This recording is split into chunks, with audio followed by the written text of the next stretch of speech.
नमस्कार, फिर पैसा बोलता है में आपका स्वागत है। मैं आनंद श्रीनिवासन। आज हम क्या हुआ मार्केट को इसके बारे में चर्चा करेंगे। आज ये जब मैं बात कर रहा हूँ तो मार्केट ख़त्म हो चुकी है।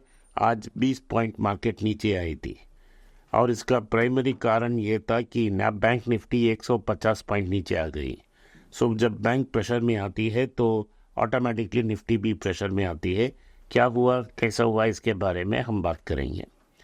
कल मार्केट ने रिएक्ट कर पॉजिटिव कोर्स किया था। इसका मेजर कारण ये था क्योंकि जो फेड पावेल ने सीधा बोल दिया कि रेट कट अभी नहीं है लेकिन डेटा डिपेंडेंट है और उनका एक्सपेक्टेशन है कि इस साल के अंत तक वो 3 बार रेट कट करेंगे। तो मार्केट ने सोचा no news is good news और ऊपर चला गया। तो आज उतना न्यूज़ अच्छा नहीं था, तो इसके बावजूद मार्केट फ्लैट रहा, मार्केट गिरा नहीं। यही बेहतर है। आज पहले न्यूज़ जो है वो सोने का न्यूज़ है। सोना ने नया रिकॉर्ड कायम कर दिया है। 22 कैरेट गोल्ड 6090 में बेचा है। मैं लगातार निरंतर आपको बहुत सलाह दे रहा हूँ कि आप सोना खरीद लीजिए। मैं 3000 से बात कर रहा हूँ मेरे सिस्टर चैनल मनी पेज में, और ये आग्रह किया था जब सोना का दाम 3000 था, आप 400 ग्राम ले लीजिए। अब जब 6000 का टारगेट पार हो गया है तो मैंने बोला आप 400 बहुत कठिन काम है, आप 200 ग्राम की टारगेट कीजिए। सेम 12 लाख है।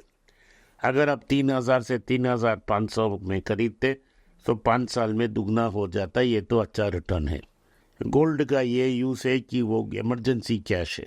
इमरजेंसी कैश माने अगर पैसा आपको जल्दी चाहिए, आप अपने सोने को गिरवी रख सकते हैं, इमीडिएटली आपको पैसा मिल जाता है। कोई डॉक्यूमेंटेशन नहीं करना है, सिर्फ अपना पैन कार्ड डिक्लेयर करना है तो इमीडिएटली आपको लोन मिल जाता है।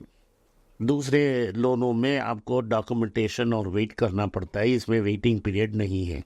इमरजेंसी कैश और इसमें इतना फ़र्क है कि अगर आप इमरजेंसी कैश को बैंक में रखते हैं तो मुद्रास्फीति के कारण, इन्फ्लेशन के कारण ये नीचे उसका वैल्यू धीमा होता ही जाएगा। जब वैल्यू रुपया का दाम नीचे गिरेगा तो फ़ायदा विन हो जाएगा।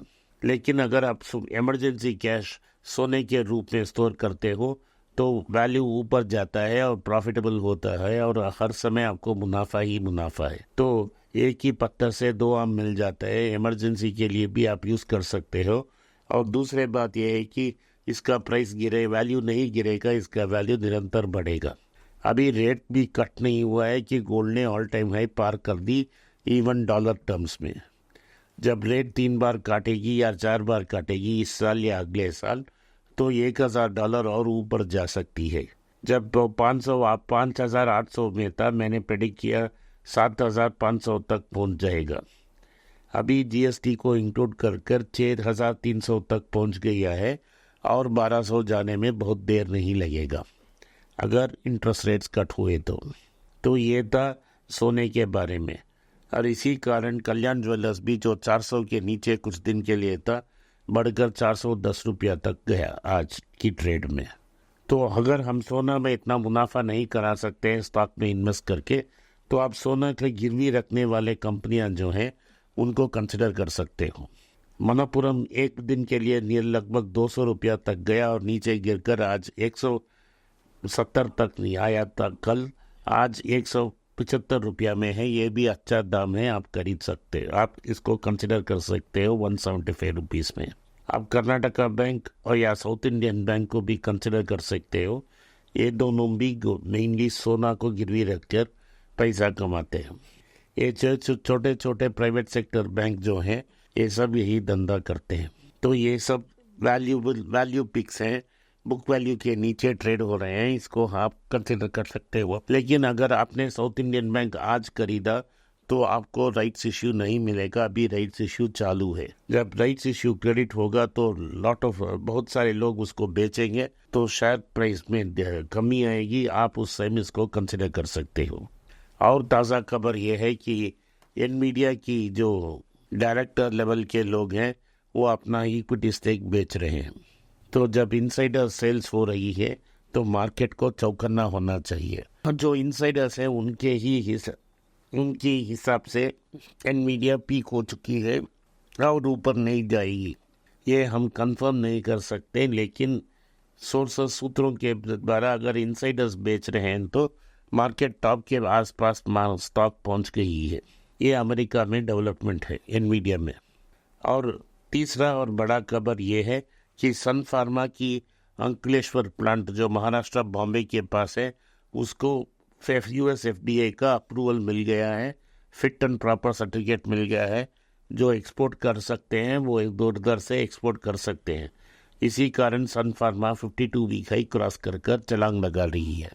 अगली बात बजाज की है। बजाज के मालिक राजीव बजाज ने अनाउंस किया कि हमने बाईबैक तो 10,000 में कर ली है। ये तो चीप प्राइस है। एक्चुअली अगर हम पीयर वैल्यूएशंस को ग्लोबली देखें तो बजाज ऑटो का टीक वैल्यूएशन 12,000 रुपया ये एक स्टॉक का है। अभी 8,900 में बेच रहा है, अभी 8,900 में बिक रहा है। ये तो बहुत चीप और फायदेमंद स्टॉक है आपके लिए, तो आप इसको आप इसको कंसिडर कर सकते हो। ये जो बाईबैक है वो ख़त्म हो चुका है। आज ये न्यूज़ आया 3% ऊपर जाके मार्केट में ये 8,900 में ट्रेड हो रहा था। और आखिरी बात मैं करना वाला था टाटा केमिकल्स के बारे में।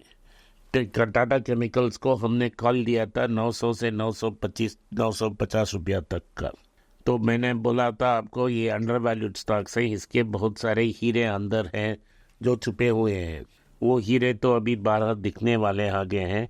इसमें टाटा केमिकल्स में टाटा सन्स का स्टेक पड़ा है 3%। तो मार्केट में खबर है कि टाटा सन्स का IPO आ सकता है। अगर टाटा सन्स का IPO आएगा तो वैल्यूएशन बाय पार्ट्स में टाटा केमिकल्स का दाम ऊपर जा सकता है। इसी कारण पिछले 6 सेशन में लगभग 30 से 34% उस स्टॉक का दाम बढ़ाया है। और जिन्होंने निवेश करने की हिम्मत रखी टाटा केमिकल्स में, उनको बड़ा सा मुनाफा मिल गया है। अगर आपके पास टाटा केमिकल्स हो और आप डर रहे हैं तो आप इसको कंसिडर कर सकते हैं एग्जिट के लिए। नहीं तो वेट कीजिए, सोडा ऐश का मार्केट टर्न अराउंड होगा कमोडिटी, उस टाइम इसको कंसिडर कर सकते हो। टाटा मोटर्स का 2 हिस्सा होने वाला है जैसे मैंने बताया। एक हिस्सा ऑटो और JLR का होगा और दूसरा होगा कमर्शियल व्हीकल का। तो एक ही कंपनी में आपको एक अशोक लेलैंड भी मिल गया और दूसरा मारुति भी मिल गया। ये 2 कंपनियों पिछले 2 साल से सेपरेटली ऑपरेट कर रहे हैं। P&L भी सेपरेट है। लेकिन आपको पता होना चाहिए कि कमर्शियल व्हीकल की पैसा से ही पैसेंजर ऑटो का बिजनेस उन्होंने शुरू किया, उन्होंने सस्टेन किया और डेवलप किया। और जो पैसा कमर्शियल व्हीकल से मिला उन्हीं से जैगवार लैंड रोवर खरीदी। तो यही है प्रिंसिपल ऑफ कंपाउंडिंग। जब अच्छा मैनेजमेंट मिलता है तो आप एक छोटे से बिजनेस को इतना बड़ा कर सकते हो। जिंदगी में ये ऐसे हिकअप्स आते हैं जिसको टाटा मोटर्स के लिए भी बड़े हिकअप्स आए थे, लेकिन इन हिकअप्स को उन्होंने सरमाउंट करके एक बड़ा जैंट बहुमत बना दिया है। हमने इसको 70 रुपया में आपको कंसिडर करने के लिए बोला था। आज 1,040 रुपया में ट्रेड हो रहा है। अगर आप सब्र से रखें और दोनों स्टॉक को होल्ड करें, 5 साल में ये 2,200, 2,300 को मिल जाएगा दोनों मिलकर। हाँ, RBI के न्यूज़ में से 8 ऐसे कंपनियां हैं जिनमें Shriram finance, Tata motor financial services जैसे दिग्गज कंपनियां जो भारत के बाहर ECB बोरोइंग करना चाहते हैं। लगभग 2,000 करोड़ की ऊपर बोरोइंग की प्रोग्राम है। तो ये समझते हैं कि भारत में क्रेडिट की शॉर्टेज है, क्रेडिट ड्राइव हो सकती है, क्रेडिट ओवर ड्राइव में जा सकती है। तो NBFCs फिर मार्केट को डोमिनेट करेंगे। इतना ही आज के न्यूज़। आपने इस पॉडकास्ट को सुना, इसके लिए मैं आपका आभारी हूँ। अगर हो सके तो इस वीडियो को लाइक कीजिए, चैनल को सब्सक्राइब कीजिए और बेल नोटिफिकेशन दबाएं। हो सके तो इस वीडियो को अपने दोस्त और रिश्तेदार के पास भेजें और उनको देखने की आग्रह करें। धन्यवाद, नमस्कार, जय हिंद।